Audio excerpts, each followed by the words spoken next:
त्यांना काय त्रास होता? त्या नाही का वयाच्या 10-12 वर्षापासून ते तंबाखू खात होत्या.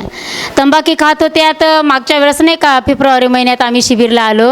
शिबिरला आल्यापासून त्यांनी इथं समर्पणचे जेव्हा प्रवचन चालू होतं तेव्हा त्यांनी समर्पण केलं नाही, पण त्यांनी तिथंच प्रार्थना केली, तिथंच जागेवरच गुडघे टेकवले का देवा मला हे तंबाखू आणि माझी मिसरी हे सुटली पाहिजे.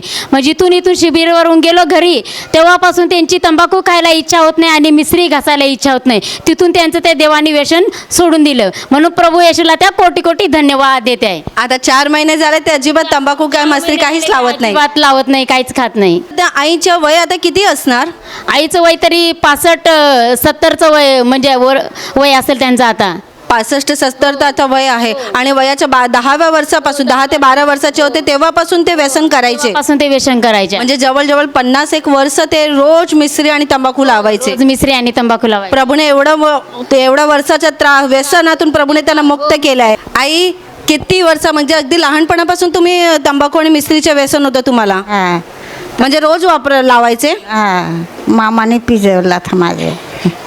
संगच ठेवायच्या पिशवीमध्ये.